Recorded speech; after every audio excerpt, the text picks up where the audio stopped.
Bine v-am găsit, dragii mei din Zodia Gemeni, oriunde v-ați afla. Bine ați venit tuturor pe canalul meu, Tarot Flor de Lotă. Numele meu este Nina, pentru cei care nu mă cunosc, și ca de fiecare dată mă bucur să vă am alături atât pe dragii mei abonați, cum de asemenea și pe cei care poate sunteți pentru prima oară aici pe canal. Azi am hotărât să fac o lectură un pic mai diferită față de cele cu care v-am obișnuit. De ce? În urma comentariilor îmi cer scuze dacă auziți un cățel este al lui vecinul, nu am ce să-i fac săracul, că rămâne singur el și el pe acasă și n-am nicio putere, iar eu chiar vreau să fac lecturile astea pentru voi. Așa că sper să nu fie chiar foarte, să-l auziți foarte tare și să mă auziți mai bine pe mine. Deci, azi, în urma comentariilor voastre, în care foarte mulți dintre voi îmi spuneți: Doamnă, uite, trec printr-o perioadă destul de grea și nu știu de ce și nu știu ce să mai fac, pentru că mă zbat, pentru că încerc și ceva nu se schimbă. Am luat decizia, am mai făcut cu acest subiect, am mai făcut, cred că anul trecut, pe TikTok, un fel de lectură. Asta o să fie un pic mai amplă, cu întrebarea precisă pe care o vom pune cărților astăzi: de ce mi se întâmplă ceea ce mi se întâmplă? Care este motivația? Așa că voi lucra cu aceste cărți, cu rune, o să avem și tarotul cu rune și la sfârșit vom cere un sfat, o concluzie din partea îngerilor, din partea arhanghelilor, pentru a vedea exact cam care este situația. Și așa că toți cei care aveți Soare, Lună, Venus, Ascendentul în Zodia Gemeni, atunci această lectură este de asemenea și pentru voi. Desigur, dragii mei, nu uitați, este o lectură generală, voi sunteți mulți, energiile sunt multe, eu îmi dau silința cât pot de mult să surprind cât mai multe energii, în așa fel încât fiecare să-și primească mesajul de care are nevoie.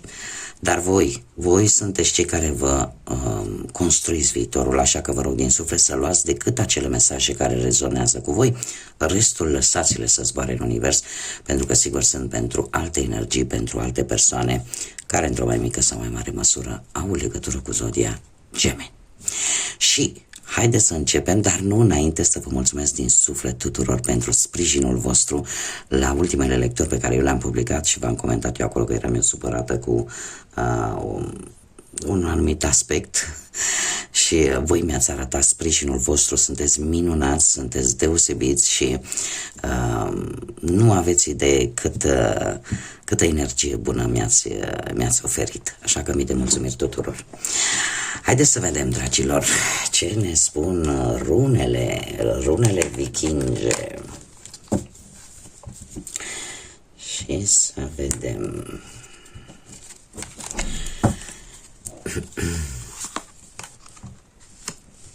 Să vedem dacă se și vede.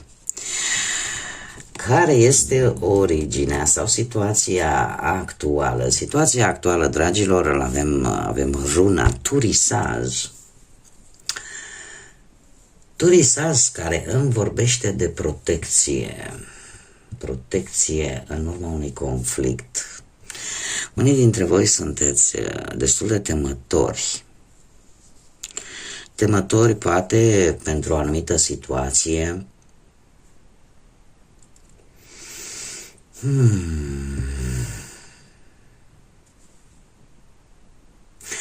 Alții aș zice că sunteți într-o perioadă de regenerare după un conflict, după o situație complicată în care ați avut de dus o bătălie foarte grea pentru voi. Care este direcția către care voi vă îndreptați? Și avem runa Perto. Dragilor, direcția voastră este una bună. Chiar dacă aveți senzația că mergeți ca pe un cablu de la subțire, ca la circ, totuși destinul, știți cum e, că destinul este unul bun. E adevărat, veți mai descoperi secrete, veți mai descoperi lucruri la care nu vă așteptați. Aici mi apare o influență, aș zice o influență divină, o influență universală, care vă va ghida pe drumul vostru. Cumva o să aveți parte de niște întâmplări sau de niște situații care o să vi se pară foarte ciudate. Și o să stați așa un pic, să vă puneți niște semne de întrebare, pentru că nu o să știți de ce s-a întâmplat, n-are nicio logică, nu o să-i găsiți nicio logică, și mai ales la voi, care sunteți foarte raționali, foarte logici. Dar o să aveți de-a lungul acestei călătorii către direcția înspre care trebuie să vă îndreptați voi, o să aveți parte de multe lucruri foarte, sau cel puțin un lucru foarte important care va veni așa pe nepusă masă și care vă va surprinde și care cumva parcă nu i-ați găsi așa o explicație. Dar eu zic că vă îndreptați către lucruri bune. O să reușiți să o scoateți la capăt. Care este blocajul? Ei, foarte interesant aici. Blocajul este o situație care se pare că durează de ceva vreme. Durează de ceva vreme și se pare că, nu știu, unii dintre voi ați avut o problemă cu justiția, alții ați avut o problemă, o luptă pe care ați dus-o, cum să zic eu,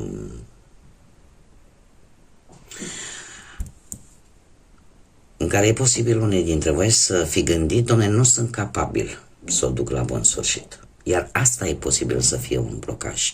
Faptul că nu ai așa de multă încredere sau te subestimezi mai mult decât ar trebui, sau poate că nici n-ar trebui să te subestimezi. Dar aici mie mi-apare o situație, e un blocaj care e ori de multă vreme, ori care a avut loc cu destul de mult timp în urmă. Da? De aici apare problema. Haideți să vedem ce ne spune tarotul. Și avem acest minunat tarot runic. Și să vedem de ce mi se întâmplă ceea ce mi se întâmplă pentru dragii mei din... Opa, sunt multe cărți. Dragilor, voi ați simțit nevoia să vă apărați interesul, să vă apărați vreo relație, să vă apărați, și ați fost pe o poziție de putere unii dintre voi. Astea sunt niște mesaje care mi-au ieșit, cărțile mi le-au arătat, trebuie să ajungă la cineva. Este ceva într-adevăr din trecut, cineva v-a rănit, nu știu dacă are legătură cu zodiile de pământ, Taur, Fecioară, Capricorn. Nu știu dacă a fost vorba de vreo moștenire de niște bani la mijloc pentru unii dintre voi, dar aici s-a suferit profund și voi încă duceți, unii dintre voi, o luptă cu anumite persoane, cu anumite situații, dar voi trebuie să știți un lucru, sunteți pe o poziție de putere, așa că nu mai sunteți chiar atât de firavi, ca să zic așa. Haideți să vedem acum ce ne spune tarotul.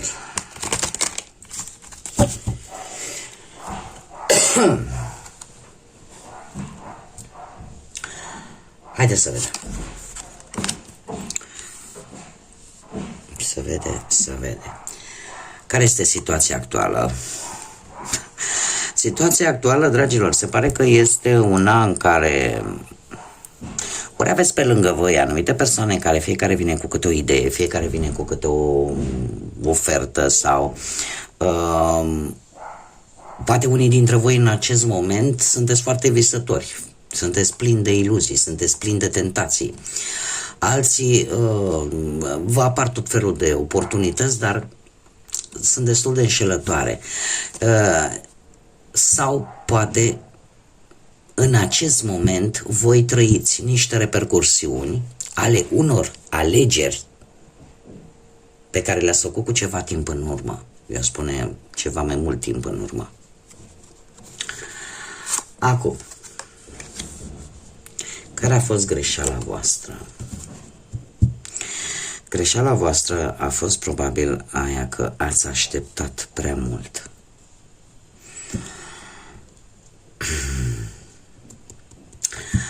Dragii mei dragi, sau poate că nu ați avut curaj. Sau poate ați crezut că nu sunteți capabili să vă conduceți propriul drum. Aici mi-apare o amânare. Cred că asta a fost greșeala. În momentul în care voi trebuia să acționați pentru a obține ceva, nu știu, dintr-o călătorie sau printr-un studiu, și în felul ăsta să dețineți controlul unei situații, voi ați stagnat, ați așteptat. Asta mie îmi spun cărțile. Ce nu trebuie să repetați? Dragilor, voi nu trebuie să repetați în primul și în primul rând ceva ce are legătură cu secretele. Și aici am două lucruri să vă spun. Marea Preoteasă, ca și arcan major, în general ne vorbește de foarte multă intuiție. Deci unii dintre voi, ce nu trebuie să repetați, să nu vă ascultați intuiția. Da? Pentru că Marea Preoteasă despre intuiție ne vorbește. Ar trebui să învățați să țineți anumite lucruri pentru voi și să nu mai repetați acele situații în care voi spuneți totul. Adevărul că stă în firea voastră. Eu pot să înțeleg lucrul ăsta, e mai greu de înțeles, poate chiar de către voi. Zodia Gemeni, în afară de faptul că dă dovadă de inteligență, că dă dovadă în permanență, caută informații, că este foarte flexibilă, că de obicei, fiind o zodie schimbătoare, da, este într-o permanentă căutare. Problema vine alta. Are tendința poate de a, cum să spun eu, acele mici bârfe în care ne spunem, știi, spun ceva, nu mai spui la nimeni, da? Precum copiii mici. Aveți tendința de a divulga secrete. Cred că asta ar fi partea cea mai negativă. Prindeți ușor încredere în oameni. Iar asta nu trebuie să o mai repetați, pentru că se pot folosi împotriva voastră. Marea Preoteasă despre asta ne vorbește. Ce nu trebuie să mai repeți? Trebuie să nu mai repeți acest lucru. Sunt lucruri pe care trebuie să le ții pentru tine. Asta face Marea Preoteasă. Are înțelepciunea, își ascultă intuiția și are acea înțelepciune de a ține anumite informații pentru ea, pe care nu le spune celorlalți. Mergem mai departe.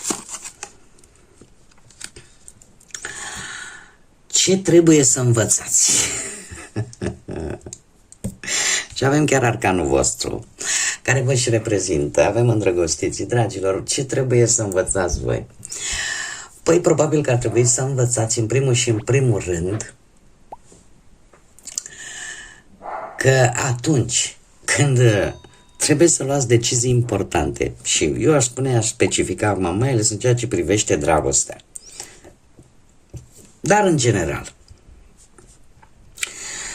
întotdeauna sunteți cumva împărțiți între ce vă spune inima și între ce vă spune mintea. Și de multe ori, paradoxal, alegeți cu inima. Ce trebuie să învățați voi, că nu trebuie să faceți compromisuri importante sau trebuie să faceți o delimitare în a vă compromite în decizii importante. Dau un exemplu ca să mă înțelegeți. Dacă aveți de luat o decizie importantă și care este legată de bani, nu ai cum să gândești emoțional. Trebuie să gândești practic, rațional, logic. În schimb, când ai de luat o hotărâre importantă în ceea ce privește, nu știu, dragostea, atunci se schimbă.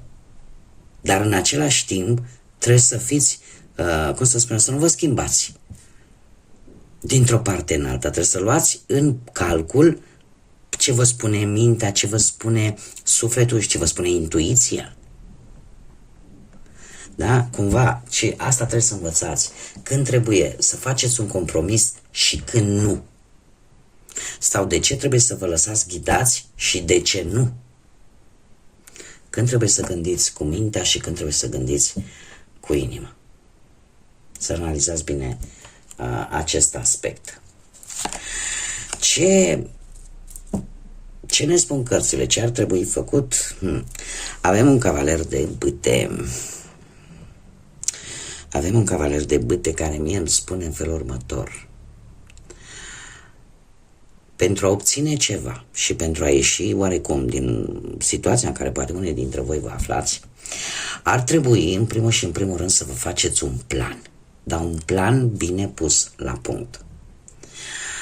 De ce? Pentru că e posibil să aveți parte de rivali.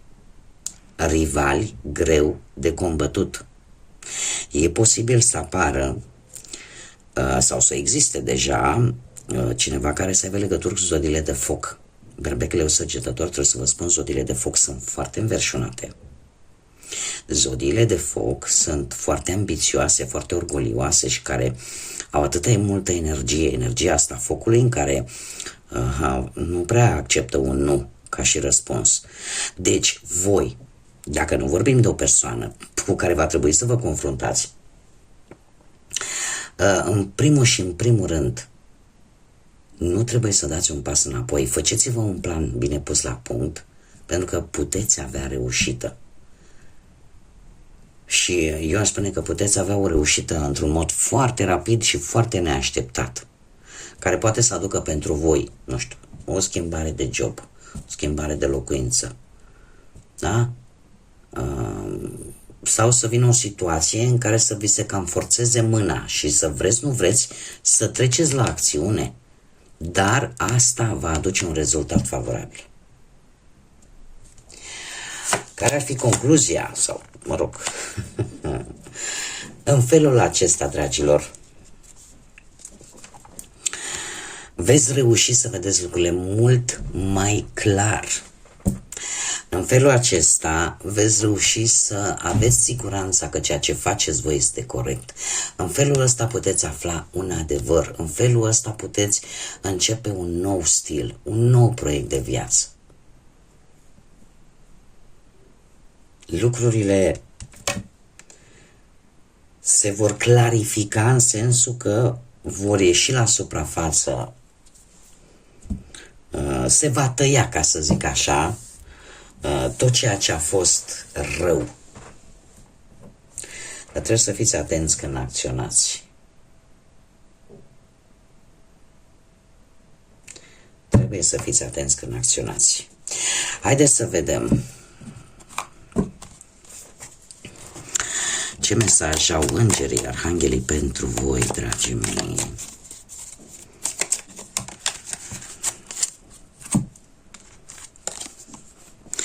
Și l-avem pe, din corul angelical, îl avem pe Mebachiah, care ne vorbește de Dumnezeu cel etern. Să fiți atenți, nu știu, la 5, 55 sau 10. Și ce ne spune? Luciditate intelectuală, dragilor, care este punctul vostru forte, de care voi trebuie să vă folosiți. Ce aduce acest înger? Aduce consolare și compensare. E posibil să existe niște resurse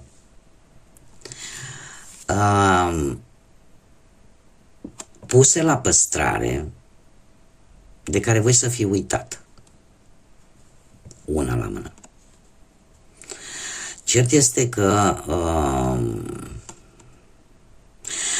eu aș zice că cel mai sau, mă rog, una din problemele cele mai mari pe care unii dintre voi le traversați sunt problemele materiale. Așa că folosiți-vă intelectul. Voi cu cât sunteți mai împrăștiați, cu atât partea asta, inteligența, intelectualitatea voastră, ceea ce pe voi vă ajută, este cu atât mai dată peste cap, mai bulversată, mai înceață. Iar tocmai acest înger mie asta îmi spune, luciditate intelectuală. Abia când o să vedeți lucrurile clar, abia când o să vă reveniți, ca să zic așa, atunci lucrurile se pot rezolva și nu știu de ce, dar aici îmi apare un lucru ori de o anumită sumă de bani, ori de situație, ori de cineva care are mereu pus resurse undeva deoparte și care vă poate compensa într-un fel sau altul și să rezolvați o anumită problemă. Bun, dragilor, aceasta a fost lectura pentru voi. Eu sper că am reușit cumva să vă ajut. Îmi doresc din suflet acest lucru. Încă o dată mulțumesc tuturor, mii de mulțumiri tuturor celor care și-au arătat sprijinul și aprecierea vis-a-vis de mine, vis-a-vis de munca pe care eu o depun aici pe canal. Până data viitoare, când ne vom reîntâlni, eu vă doresc tot binele din lume, vă doresc toată lumina să vă lumineze mintea și sufletele în așa fel încât să găsiți cele mai bune soluții la problemele care vă frământă. Până data viitoare, când ne vom reîntâlni, numai bine vă doresc și să fiți iubiți, dragilor!